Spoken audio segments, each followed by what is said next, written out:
Hello বন্ধুরা, আজকে একটা দারুণ মজাদার ভিডিও নিয়ে চলে এলাম। তো আজকে মকর সংক্রান্তি, সেই জন্য একটু পিঠে বানিয়েছিলাম। সেই ভিডিওটাই তোমাদের সাথে আজকে শেয়ার করব।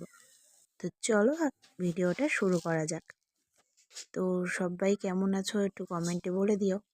তো দেখো, আমি এদিকে একটুখানি একটুখানি দুধ নিয়েছিলাম। দুধ আর জল একসাথে ফুটিয়ে চিনি নুন দিয়ে ভালো করে জলটা ফুটিয়ে নিয়েছি। তারপরে চালের গুঁড়োটা দিয়ে ভালো করে নাড়িয়ে চাড়িয়ে নিয়েছিলাম।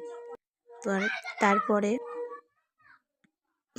এদিকে দেখো, কিছুটা করে নিয়েছি, নিয়ে একটুখানি সামান্য ময়দা দিয়ে ভালো করে ডলে ডলে নিয়েছি।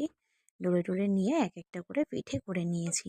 তো সেই ভিডিওটাই তোমাদের সাথে আজকে শেয়ার করব, যে আমি পিঠেগুলো কেমনভাবে বানাই সেগুলো তোমাদের কাছে দেখাবো।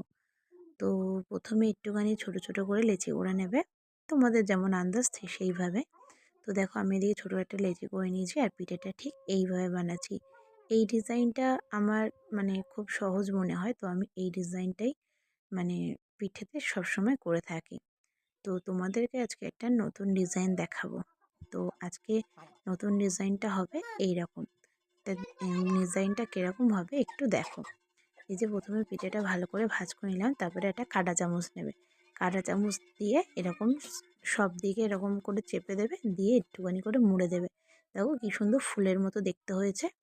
একটু মানে ফেটে ফেটে গেছিলো, তো তোমরা একটু ভালো করে করো, তাহলে হবে না। তো আমি নেক্সট টাইম আর একবার দেখিয়ে দিচ্ছি তোমাদেরকে। দেখো পিঠেটা এইভাবে এই যে যেইভাবে চাপছি, এইভাবে চাপলে একটু ভালো হয়।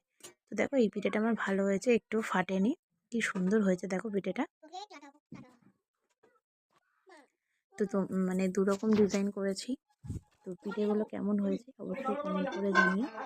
আর ভিডিওটা যদি ভালো লেগে থাকে অবশ্যই একটা লাইক কমেন্ট শেয়ার করে দিও। আর তোমরা যারা যারা আমার ভিডিওটা ইউটিউব থেকে দেখছো, চ্যানেলটা সাবস্ক্রাইব করে দিও। আর যারা ফেসবুক থেকে দেখছো, তারা আমার চ্যানেলটা ফলো করে দিও।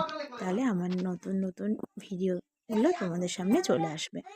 তো দেখো, আমি কিছুটা পিঠে সেদ্ধ করতে দিয়েছি, এদিকে স্টিম হচ্ছে, আর কিছুটা দুধে ফোটাতে দিয়েছি। তো চলো, আমার পিঠে রেডি হয়ে গেছে। তো দেখো, এই ছিল আজকে আমার ভিডিও। তো ভিডিওটি কেমন লাগলো অবশ্যই কমেন্ট করে জানিও। আর যদি আমার ভিডিওটা পুরোটা দেখে থাকো তাহলে একটা হাই লিখেছো। অনেক ধন্যবাদ তোমাদেরকে আমার ভিডিওটা পুরোটা দেখার জন্য। ধন্যবাদ।